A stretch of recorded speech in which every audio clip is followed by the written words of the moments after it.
Olá,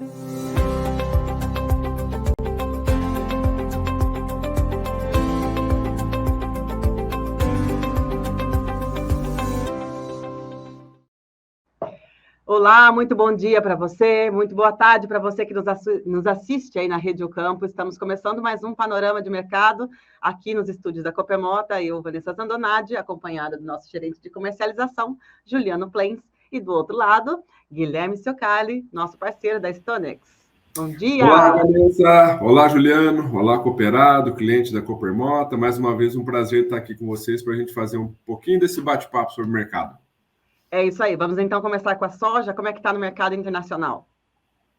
Bom, soja no mercado internacional segue com notícias que não agradam tanto o produtor, né? Essa semana a gente tem recebido as notícias do ProFarmer, né? Que é uma associação, eu vou fazer um paralelo como se fosse um pouco a ProSoja, né? Mas e ela, historicamente, ela acaba mostrando um pouco de rendimentos próximo do que o USDA mostra ou ainda relativamente abaixo, né? E é interessante que nessa rodada que eles estão trazendo, e ontem passando por Iowa, né, tem mostrado números de produtividade bem maiores que o ano passado, né, inclusive um pouco maior do que o USDA.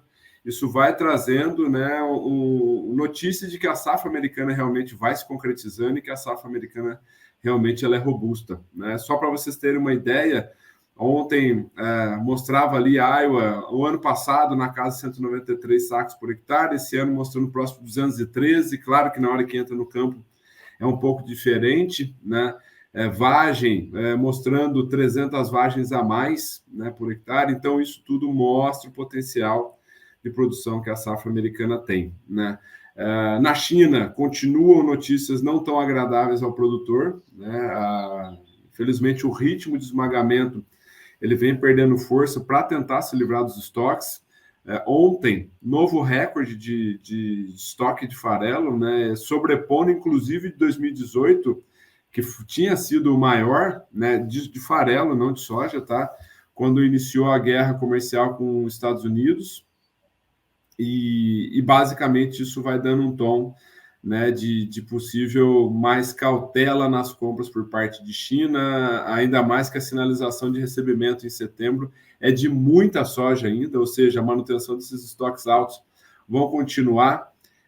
E claro que isso vem impactando o mercado internacional, né, um pouco diferente aqui em relação ao mercado doméstico, que teve aí um movimento um pouquinho diferente, vou deixar para o Juliano comentar, né, mas um pouco mais ligado à questão câmbio e prêmio, mas no balanço geral, realmente a gente tem uma situação de abastecimento confortável, né, e pouco a pouco a gente tem visto as cotações caírem aí. E essa estimativa de estoque alto deve se manter por um bom tempo, né? Ela deve se manter, Vanessa, e hoje, principalmente quando a gente considera, né, as perspectivas de plantio da safra da América do Sul, isso não dá refresco, né? Então, é claro que tem toda uma safra para ser plantada, toda uma safra para ser cultivada e ainda colhida, quando a gente se fala de América do Sul, mas o grande ponto é que toda aquela situação, notícias de Laninha, né? Olha, Laninha vai vir, né? Isso pode machucar a América do Sul, principalmente no Grande Argentina. Hoje, as últimas projeções, né? Elas são bem mais cautelosas, bem mais calmas, né? E isso vai dando um tom mais pesado para o mercado, porque sem Laninha, ou dentro de uma neutralidade, claro que uma ou outra região acaba passando por dor de barriga, vamos dizer assim, né?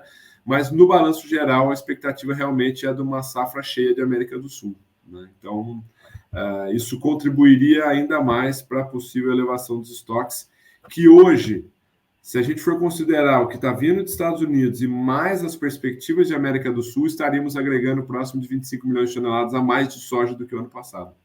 Tá? Nossa, bastante tonelada, né? E aí, no nosso mercado nacional, Ju, como a gente deve aí ter uma perspectiva para os próximos meses? Bom dia, boa tarde ao nosso cooperado, ao nosso colaborador e cliente. Infelizmente, a tendência que tinha no passado não tão distante, ela vem se consolidando.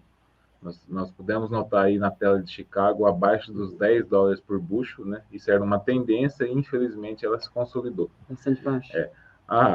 Em resumo, o mundo está produzindo mais soja do que se consumindo, né? Então, o excesso de estoque, excesso de oferta, e diminui a demanda e os preços acabam caindo. Diferentemente do mercado externo, essa semana, a semana que a gente passou aqui no mercado doméstico, localmente, a gente teve uma pequena alta, gradativas altas durante a semana. O protagonismo disso ficou por conta do dólar e do prêmio, né? O prêmio se fortaleceu um pouco, assim como o dólar em alta, né? Isso fez com que os preços da commodity de soja para nós aqui, para os nossos agricultores, ele teve leves altas, né? Gradativamente alta por dia. Enfim, a nossa recomendação segue a mesma. O produtor, o nosso agricultor, ele faz a aquisição do insumo e a gente recomenda que ele faça a venda antecipada em relação ao que ele comprou de insumo. Desta forma, ele fica protegido das oscilações de mercado, como o Guilherme bem disse aí, que eram tendência e vem se consolidando, e ainda vai sobrar ali 50%, 40% da produtividade que ele pensa em produzir para ele especular, como diz o linguajar do mercado, que esperar o melhor momento, esperar o melhor momento que ele possa vender isso depois de colhido. Né? Então, assim, a nossa recomendação, isso é normal do mercado, a gente já passou por situações no passado, o papel do nosso agricultor, que ele faz muito bem, é produzir.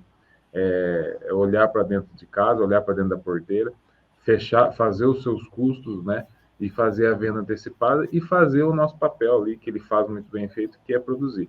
Em relação, a gente só consegue tomar a decisão do que está no nosso poder. Em relação aos Estados Unidos, China, lá fora, a gente não tem como tomar decisão por lá. Então, a decisão que a gente pode fazer, e o nosso agricultor vem fazendo, é a lição de casa de produzir, né? Ajustar os seus custos, fazer o hedge, fazer a proteção e passar por esse momento instável, vamos dizer assim. Esse prêmio que foi um pouco abaixo, né? Foi isso que você disse, não, né? Acima. O que fez o preço da soja subir nessa semana, gradativamente, um motivo foi o prêmio e o outro foi o dólar. Então, isso que eu ia perguntar, a valorização do prêmio, o que influenciou essa valorização? O prêmio ele é o poder de escoamento da safra, seja frete rodoviário, ferroviário ou marítimo. Okay. Né? Então, isso faz com que ele funciona também como um regulador de Chicago. Então, quando Chicago começa a subir demais, geralmente as compradoras, que são as trades, derrubam esse prêmio. E ao inverso também. Então, a soja ela é precificada por 3 pilares: Chicago, prêmio e dólar. São as 3 que equilibram essa balança da precificação de soja. Só para deixar mais claro para o nosso produtor aqui que está nos ouvindo, né? Sei que todo mundo acaba já ficando quase um analista de mercado, mas vamos ajudá-los aí, né? Nessa continuidade, então, vamos para o milho. Guilherme, como é que ficou o milho no mercado internacional? O milho também segue na mesma trajetória, os Estados Unidos surpreendendo, e só um ponto, nos próximos 30 dias, se a gente pegar 3 países, né, então eu vou considerar Estados Unidos, China e Ucrânia, os próximos 30 dias começam a entrar próximo de 710 milhões de toneladas de milho, né, só contabilizando esses 3. Então, quando a gente fala sobre milho, o hemisfério norte é o maior produtor, né, e obviamente a safra, assim como a gente falou dos Estados Unidos de soja, a safra está vindo muito bem. Mesmo China, com alguns probleminhas, um aqui, outro lá, né? Inclusive o número da China ele é um pouco maior do que o do USDA. Claro que eu não vou considerar se tem viés ou não, mas eu acredito que a safra é boa, né? E a gente tem visto que eles não têm avançado tanto na importação de milho, né? Estão um pouco quietos, vamos dizer assim, né? Mas o grande ponto é que o mercado internacional de milho também está um pouco pesado, né? E o principal ponto que eu vejo é que isso tem nos tirado a competitividade na exportação, né? E tanto é que, quando a gente olha para a fila de navio nos portos, né, o ritmo de exportação mesmo, ele está lento, né? E isso mudaria num contexto de desvalorização da nossa moeda, porque hoje Chicago não tem muita força diante de tamanho abastecimento, prêmios Se o prêmio estiver muito mais alto, me tira a competitividade, né? E eu preciso contar realmente com uma possível desvalorização da nossa moeda para que o porto seja um pouco mais atrativo que o mercado doméstico, né? E dito isso, entra também uma situação onde eu preciso, a partir de agora até outubro, ir limpando os armazéns, né, principalmente do Centro-Oeste, para poder já ir se preparando para o recebimento de uma safra.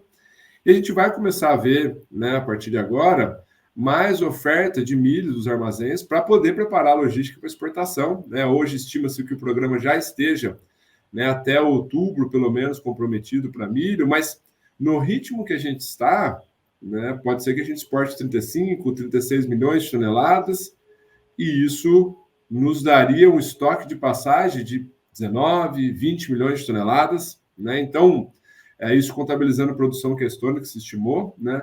Mas isso vai dando um tom de pouca expectativa de grandes altas do milho, né? Então, por hora, um cenário internacional bastante abastecido, né? E uma demanda ok, né? Sem grandes novidades aí.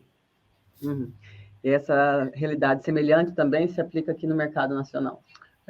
Pelo motivo de a gente estar pouco competitivo a nível de mundo, né, com as exportações em ritmo lento, como a gente já vem falando há várias semanas, né, Guilherme? Uhum. Isso faz com que quem esteja ditando o preço do mercado local é o nosso consumidor interno, que são as granjas, as fábricas de rações, como a gente tem dito aí nas últimas semanas, até sendo redundante.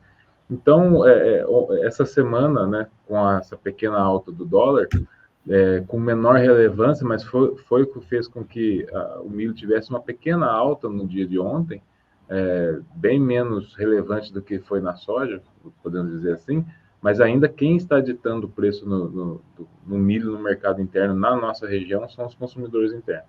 Então a gente fica aí refém, vamos dizer assim, em relação à exportação.